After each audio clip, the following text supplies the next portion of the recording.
This is a new day. This is a new day full of sound and light. Do you notice it's very bright again on this Sunday too? And expectation. This day has been waiting. This day has been waiting especially for you, to embrace you, to guide you. This day has been waiting with open arms just for you. This is the day we have been given. Let's not waste it. Come now and let us worship together. And please rise in body or spirit for our first hymn, hymn 28 in the gray hymnal, View the Starry Realm.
Good morning, everyone. Happy belated Bodhi Day. Winter season is upon us. How's everyone doing? Yeah, okay. All right, at least you're honest. Appreciate it. So I'm pretty good today, I think. I have a list of things that are going on in the church that are worth mentioning. So much so that it's worth looking at your update, but I'm going to try my best to list some of them beginning this Sunday after service. So some of you brought a gift or something from your home. There is a holiday gift. Bring and buy is what we're calling it. So if you're looking for a Christmas gift, downstairs in Channing Hall, you can purchase a gift for families this holiday season, and all proceeds will go directly to the church. So please take advantage of that. In Schweitzer Lounge, we have a brainstorming session on worship for January. So I'll be facilitating that in Schweitzer Lounge. You can join me. And the theme for January is finding our center. I'm usually a little off-center in this. So sometimes you have to, right? Sometimes you have to go a little off-center to find your center. So join me in Schweitzer Lounge if you're interested in brainstorming on finding our center. And then later this evening, 5 p.m., holiday hangout, pizza, soda, holiday cookies, ugly sweater contest, ornament painting, hosted by Full Spectrum here at the church, 5 p.m. And then Christmas in Recovery. So I don't know if you know about this program, but we've hosted this every year since I've been here, a program to support parents who are in recovery to be able to buy gifts for their children. So Hope, who may be here at some point today, if you run into Hope, she's kind of corralling people to give gift cards, or they take hard cash. So that works too.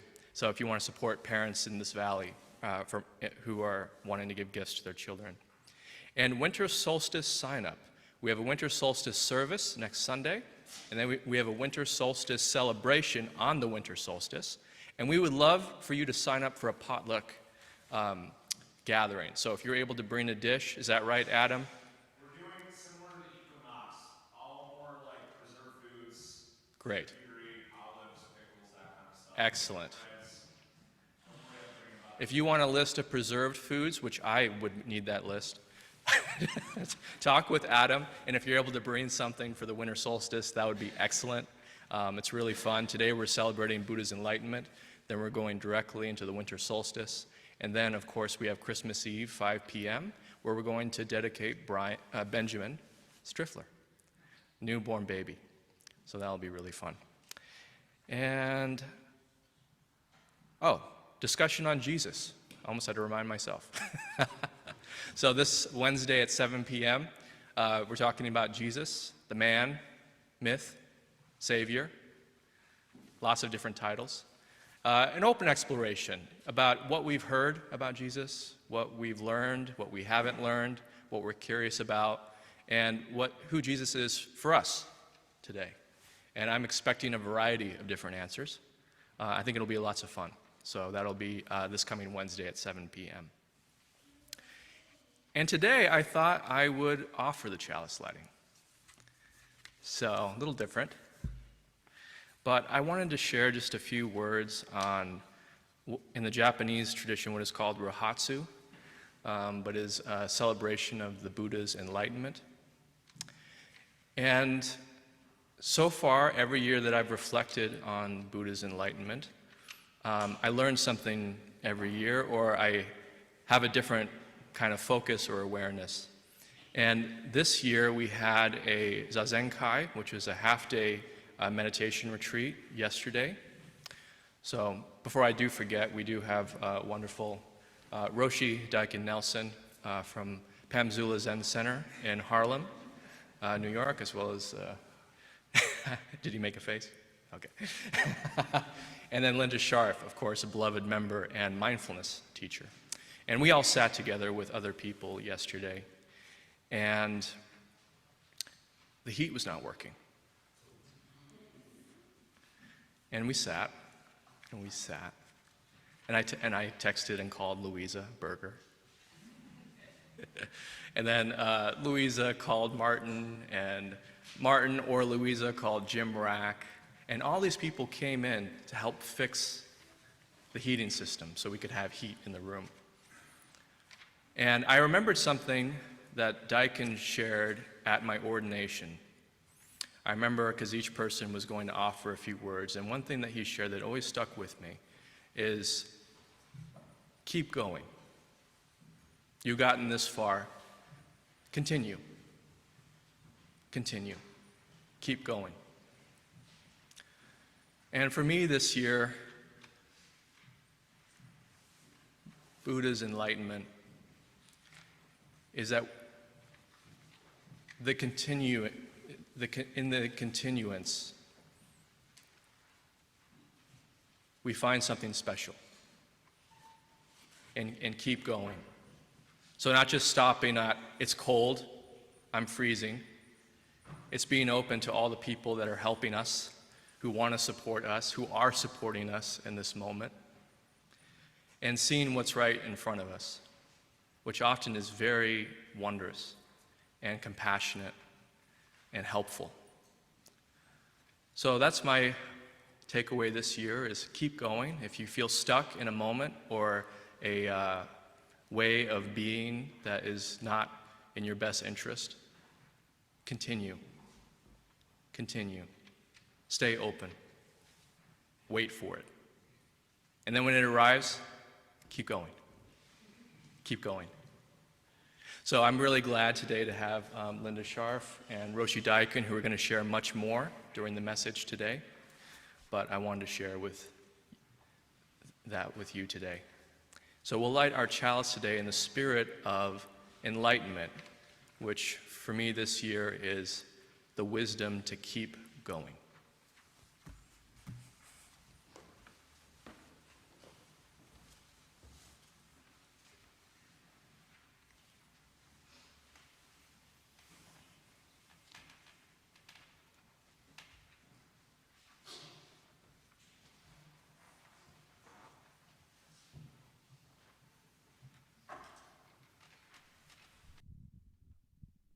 So I want to begin our time for ages today by inviting everyone up who did come to Grinch night last night.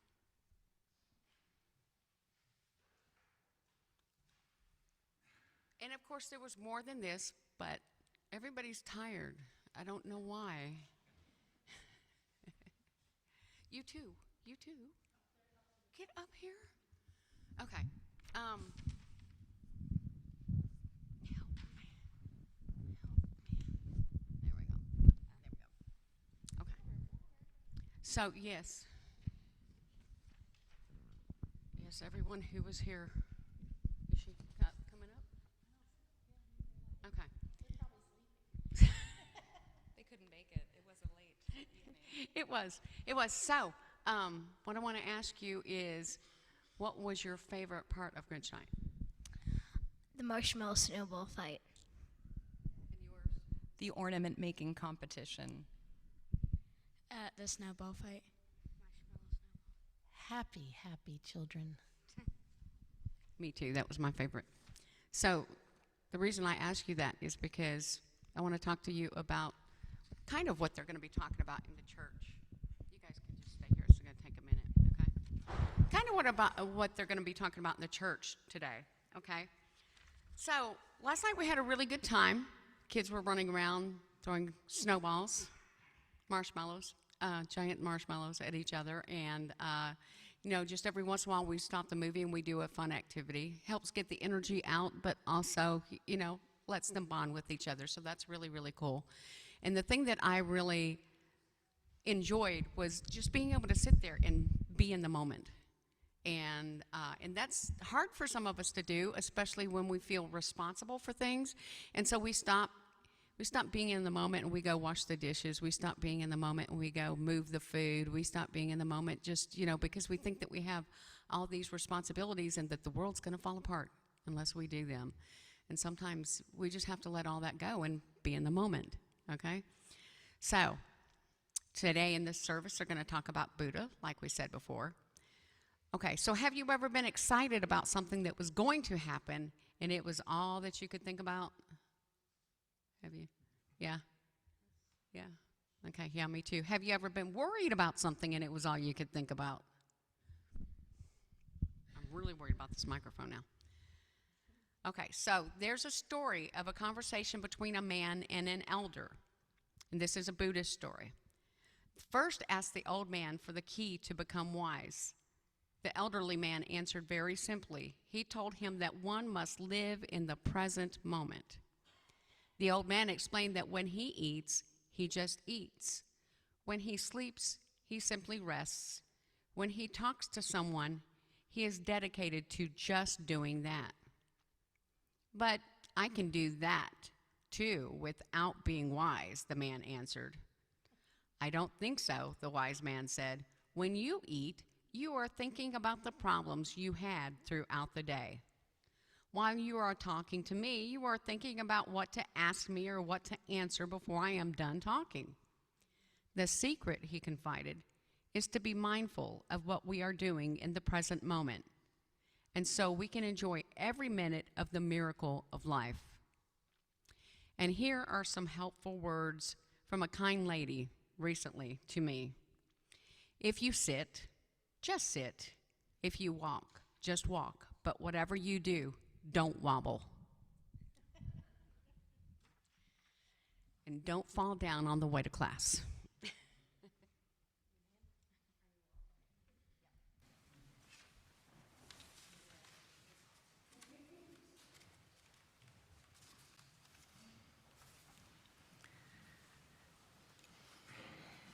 And now if you'll repeat the covenant with me, which is in your little brochure here.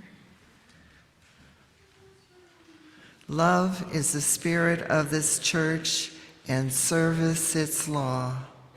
This is our great covenant, to dwell together in peace, to seek the truth in love, and to help one another.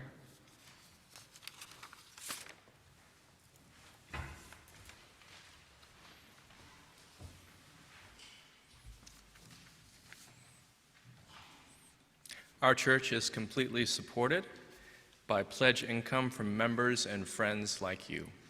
If you wish to make an offering to the church, please designate on your check or envelope it is for UUYO.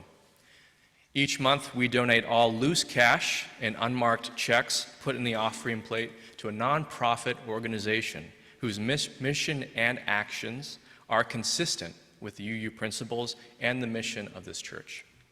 Our giveaway, the recipient for December, is the Boys and Girls Club of Youngstown. Since 1969, the Boys and Girls Club of Youngstown has been at the forefront of youth development and focusing on connecting with young people from historically marginalized communities because of economic, social, and family circumstances. Its mission is to inspire and enable all young people to reach their full potential as productive, caring, and responsible citizens in a safe environment where they can learn, have fun, and be themselves. We will now receive the offering that supports the life of Youngstown, the Mahoning Valley, and our wider world.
And now let's do a little meditation together. And before we start, before you close your eyes or put your gaze down, I'd like you to look around your space and just feel where you are right in this moment, where your body is, where you feel your seat. And now, let's get in a upright and relaxed position, and we'll start our meditation.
And as you come back into the room, give yourself a little smile.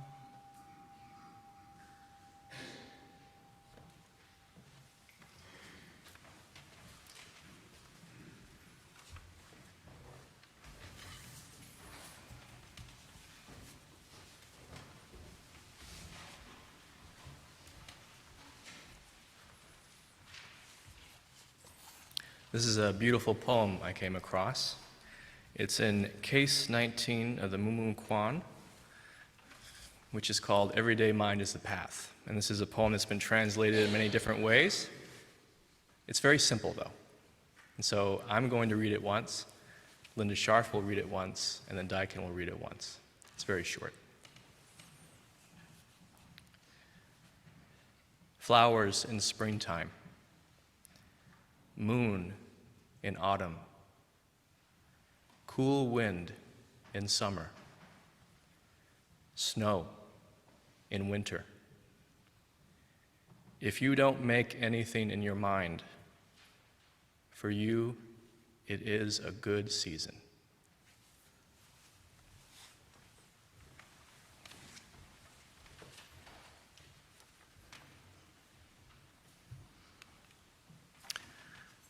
Flowers in springtime, moon in autumn, cool winds in summer, snow in winter. If you don't make anything in your mind, for you, it is a good season.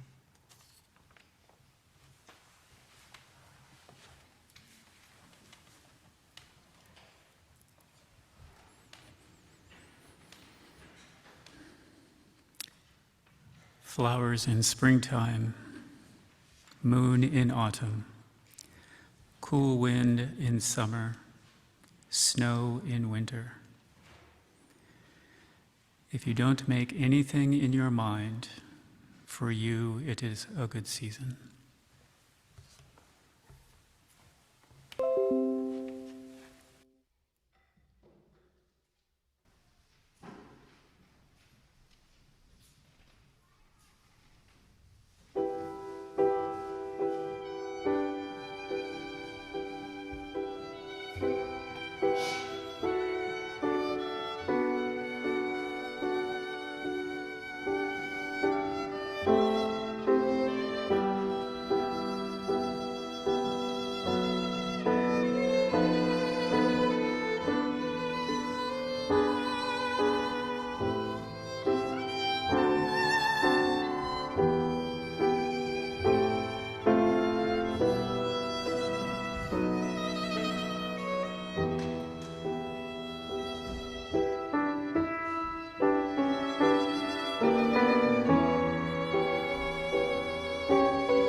Good morning. Welcome to the celebration of the Buddha's enlightenment. Siddhartha Gautama was the Buddha's name before he became enlightened. He was born in northern India about 2,600 years ago, and his claim to fame was that he discovered a way to live that had changed people's lives for centuries. As his teachings were passed down from teacher to student all the way to us. Buddha taught a practice of mindfulness that opened the mind to another way of experiencing the world. The Buddha's teachings were about kindness, compassion, morality, and ethics. Buddhism is a practice. It's a hands-on experience, and it involves the marriage of mind and body through various practices and studies. Anyone who is compelled to learn more about the nature of their own suffering, the world's suffering, the heart and truth, and how to understand conflict will be pulled to Buddhism. And yet, it can be incorporated into their own religion as well. The Dalai Lama says, at the time of the Buddha, it was never meant to be a religion. It is a science of mind. Siddhartha, let me give you a quick synopsis of how this all came about. Siddhartha lived in a very sheltered life. His father was a king, and he wanted his son to take over the throne. So he kept his son confined within the palace walls. It was like a little city within itself. And it was furnished with everything that Siddhartha would ever want. And Siddhartha lived a royal life. It had been said that Siddhartha was in his 20s, that he left the shelter of the palace walls, and with his manservant, he discovered things he never knew existed. He saw an aged old man, then a person that was very sick, a dead body being carried to cremation, and a man walking down the street wearing monk robes and carrying an alms bowl. He was deeply touched and shocked by what he saw. And when he went back to the palace, he couldn't get these images out of his mind. And eventually he left the royal life, dressed as a monk, with the intention of seeing for himself what was the true nature of reality and the truth of the heart of life itself. He began to think that a man is in charge of his own destiny. In other words, man's emancipation from suffering was solely his own responsibility. These are radical thoughts because at the time in India, people lived under the caste system. In some areas of India, it still goes on today, which means people were categorized and were measured by how their life was to be lived, by their birth. For example, if you were born into a farming family, that was to be your occupation for the rest of your life. You had no freedom to pick your own path in life.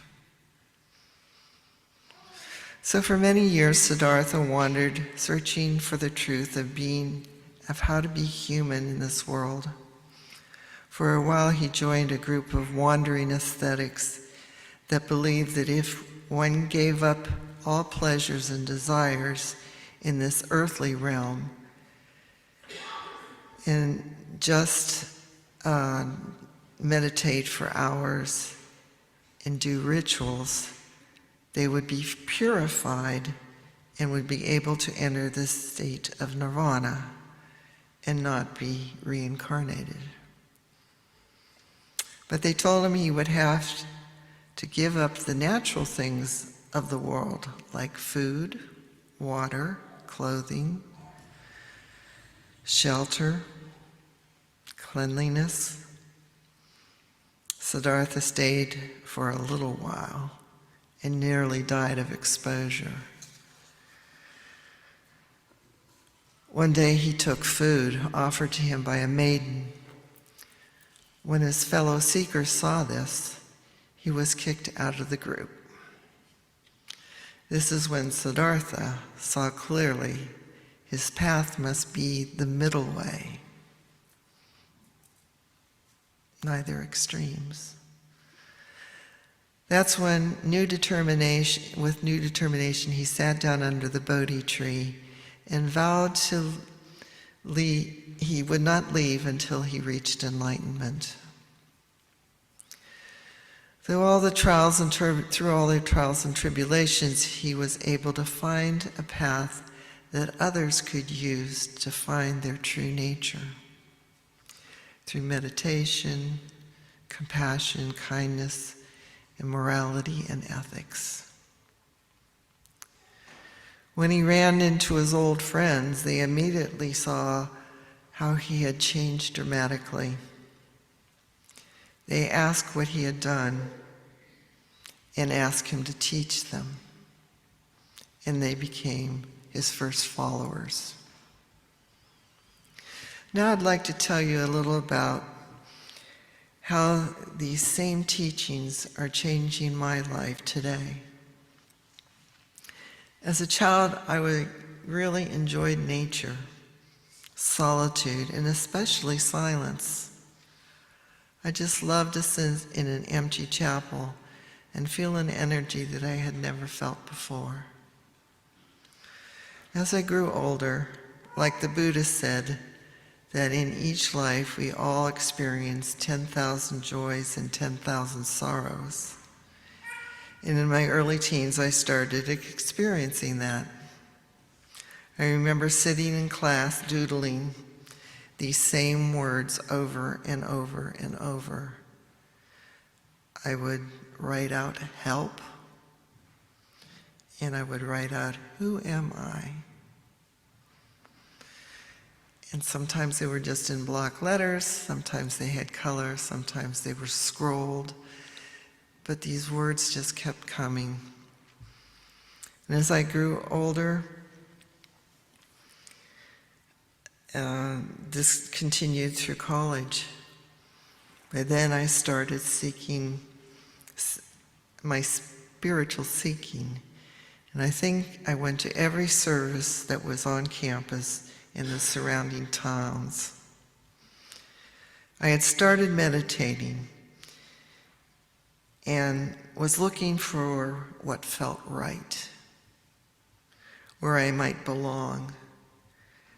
And I stayed in some communities for years. Then I married, and in my late 20s, I married in my late 20s and divorced in my 30s.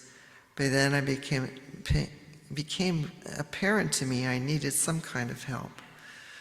I started therapy, and it soon became clear I had a lot of unsolved past history. After several years, I began to make some breakthroughs. But it wasn't until I started reading and studying about Buddhism that I really began to see the importance of a dedicated meditation practice. I moved to upstate New York and got connected with a Buddhist retreat center where I worked for 8 years. I had the opportunity to take many classes and retreats, as well as meeting teachers that came to teach at the center. It was a wonderful community, but for financial reasons, I returned to Pittsburgh and helped start another center. Eventually, I returned to Ohio for family reasons and joined the UUYO church. I felt that I was learning so much. Then the pandemic hit in 2020, and I thought if I was going to be quarantined for who knew how long, I decided to continue my education and signed up for a 2-year course in mindfulness meditation. And I'll be graduating in a couple of months. I wanted to share my path with you because it's only getting better. The teachings I've received in the last 2 years took me to another level of awareness. To come full circle, I love celebrating Bodhi Day. I am so grateful for the amazing gifts I've received from the Buddhist 2,600-year-old teachings. What is it that has changed for me after 2 years? Well, one of the main reasons for learning to meditate is to clear our mind. And in our culture, it is not a priority to sit quietly and let your mind rest. Science tells us that meditation actually helps to clean our brain and helps our body to relax and even heal. It's really a beautiful way to give yourself some well-deserved care. When your mind and body are relaxed, our mind is not grasping or clinging to things and ideas. We can learn to patiently and lovingly bring our mind back to the breath. And for a little while, we can stop chasing our fantasies, plans, worries, reliving our past or jumping into the future. We can be in the vast space of the moment. Another gift I received from meditation is it helps me to focus and to stay on task without being constantly hijacked by every distraction our culture throws at us. Another thing the Buddha taught was ways to deal with emotional health, recognizing our emotional health as interconnected with our body. Our bodies have been with us since the first day, and our bodies know our entire life history. It keeps tabs on everything we do. And the thing that I've really come to experience in the last 2 years is to check in with my body.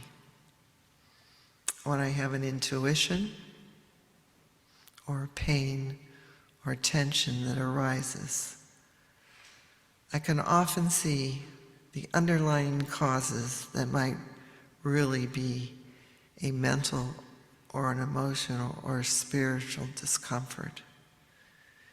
This helps bring in an embodiment of a situation which over time brings us closer to knowing our authentic self, natural way of being in this world.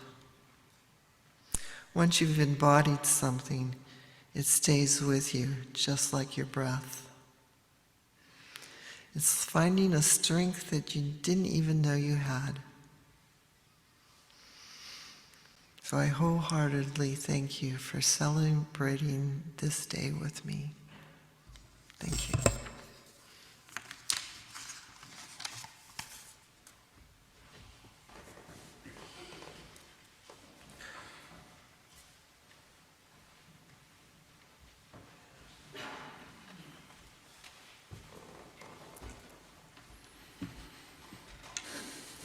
Good morning.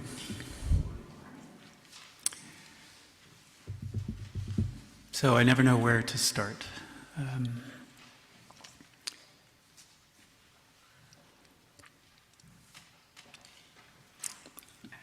I can't remember who first said this statement, but someone put forth that God is too big to be contained within one religion. And the practice of Buddhism, as Linda just really lovely summation of the story and the teachings, it never started out as a religion. And then people did what people do and started to make rules and different things, and people came together to support each other in the practice. So necessarily there were guidelines for that. But I see the historical Buddha as a human being.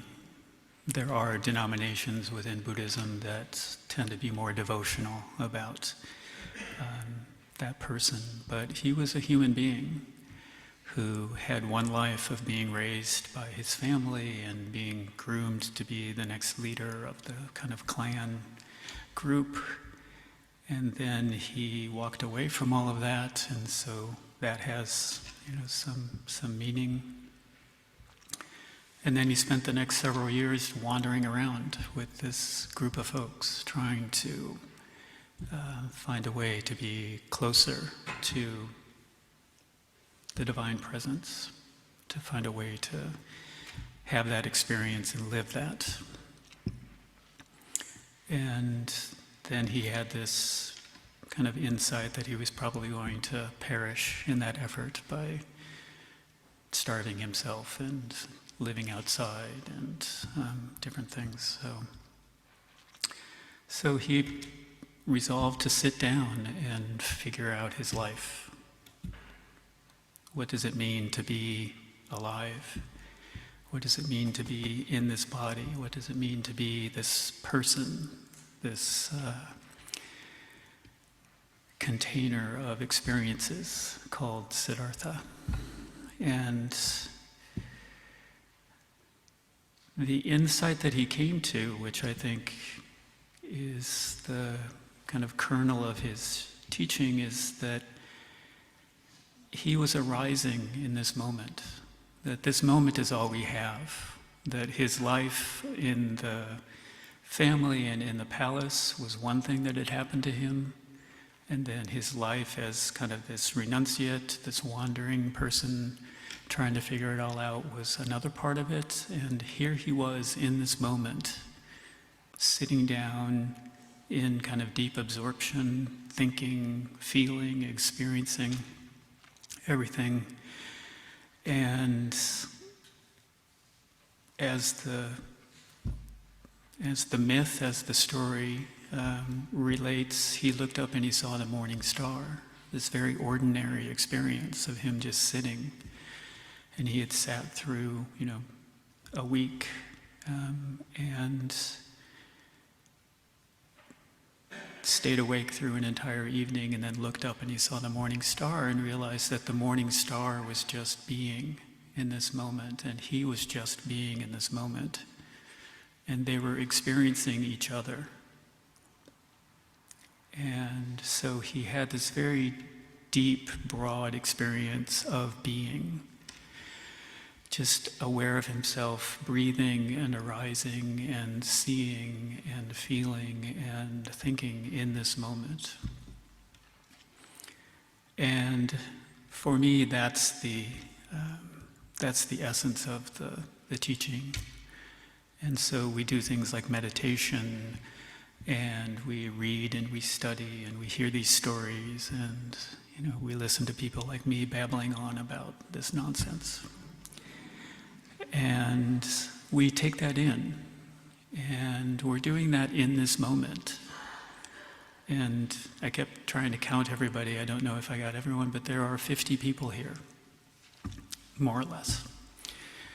And if we think of all of the conditions that have arisen in the course of these moments that made it possible for these 50 individuals to be present in this moment, and then the many people who are in the Zoom the Zoom church joining us. Just all of these events are the birth of our parents, our birth, the settlement of Ohio, the creation of this church, all of these different things that came together to create this moment just as it is.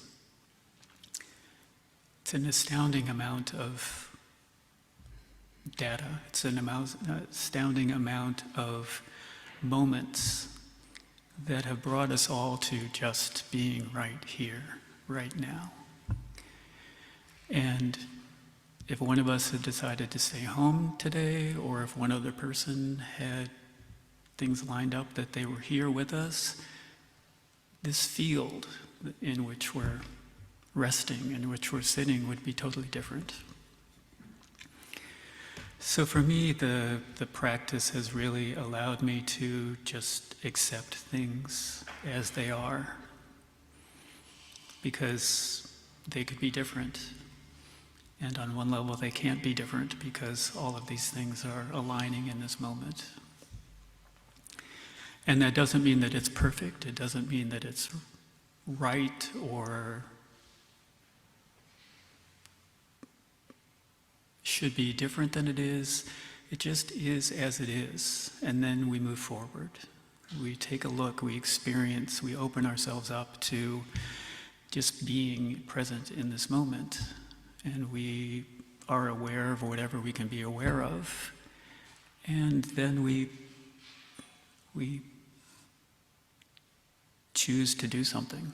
We choose to stay here. We choose to jump up and run out. We just sit and breathe and listen. So this idea that we can't know everything, there's no way that we can, if each of us told our stories, we'd be here for the next week of this happened and then this happened and then this happened. And all of that is at play right now. All of that is influencing and creating this moment that we're all sharing together. So since there's no true way to know all of that, we find this place of just not knowing, not resting in our ideas of, oh, it's always been like this, or it should be like this. And by doing that, by taking a step back from the need to know, the comfort of knowing and figuring it out and having it make sense, if we can take a step back from that and just be and open up and be aware of what's unfolding in this moment, that gives us some freedom. Because we're not grabbing onto an idea of like, oh, well, last week when we got together in church, it was like this, and I like that better. And so we stop kind of comparing and picking and choosing, and we just rest in this moment as it is. And we accept it just as it is, because as I mentioned, right or wrong, it can't be any different. It's unfolding just as it is in this moment. And so we just kind of bear witness to what's happening, what's arising, what's unfolding in this moment, what's we're experiencing, and realizing that there are 40 some other people having their experience of this moment, and having that be okay. And then we can take a step back from disappointment and expectation and ideas and conformity and all of those things. And again, that can open up and give us some freedom. There's a character in our tradition named Bodhidharma. He was an Indian teacher who made his way to China. And there was an emperor in China at the time. Might have been an empress after, kind of history and scholarship, and people said, well, actually, this person might have been an empress. So anyway, there was a person who was leading China at the time. And the person had heard that Bodhidharma was on his way, and he was very excited because they were very excited because they had done a lot to promote Buddhism. They had supported monks to bring the teachings, they had built temples, they had translated the writings, and so everyone was waiting for Bodhidharma to show up, and Bodhidharma did eventually, made the perilous journey by sea from India to China. And the emperor was there, empress was there to receive Bodhidharma. And Bodhidharma approached this person, and the person said, I've supported monks, I have translated sutras, teachings, I have built temples, what sort of merit have I gained? You know, and it's a legitimate question. It's like, I've done all these great things, what do I get for that? And Bodhidharma said, no merit whatsoever. And the leader wasn't accustomed to having people talk to him or her like that. And said, well, if the temples and monks and the teachings, the scriptures, the writings and sayings, if that's not the teaching, what is it? And he said, if that's not the holy way, what is that? What is the practice of Buddhism? And Bodhidharma said, no holiness, only emptiness or not knowing, just allowing things to be as they are. And again, the emperor, empress had this idea that they knew what was going on, and it was taken aback and said, well, who is this standing before me? Like, who the heck are you that you're talking to me in this way? And Bodhidharma said, I have no idea. And so, if we find this place of like, I have no idea, we're just all making it up as we go along, and we're supporting each other and trying to be kind and trying to be helpful for each other, I think that's an okay place to land. Thank you all for showing up and supporting each other, supporting the church, supporting the larger community, and thank you.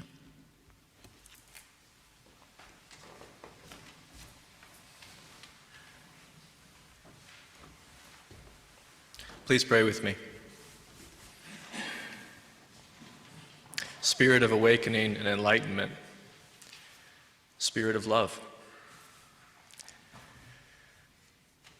please open us up to the experience of this moment. For those here in a very beautiful city of Youngstown at 1105 Elm Street, the sun streaming in, the wonderful music, the warmth from radiators that clanky, clanky, clank, the wonderful teachings from Roshi Daikin and Linda Scharf, and all that is happening in this moment. Please help us to be open to friendship. Please help us to be open to supporting one another and having a little tea, coffee, or water together afterward. Maybe snacks. All this we pray. Amen. Please rise and body your spirit for our closing hymn, Morning Has Broken.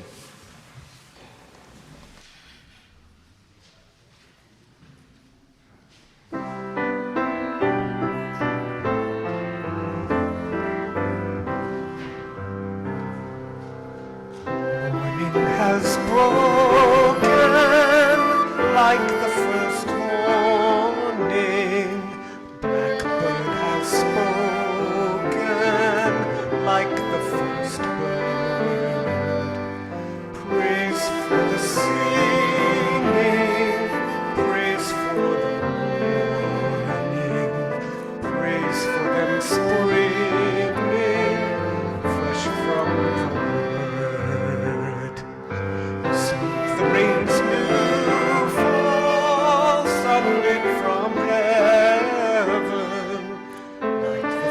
first dew fall on the first grass. Praise for the sweetness of the wet garden, sprung in completeness where God's feet pass. Is the sunlight, mine is the morning, of the one light Eden's our play. Praise with elation, praise every morning, God's new creation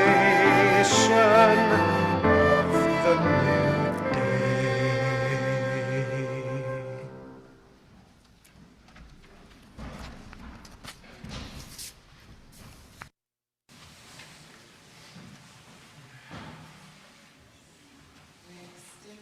We extinguish this chalice, but not the light of truth, the warmth of commitment, or the fire. I did that again. The warmth of community and the fire of commitment. These we keep in our heart until we meet again.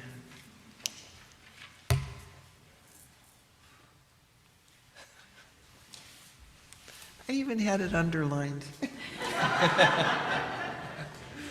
As you depart, please remember the one great fact: you are loved, all of you, and never truly alone.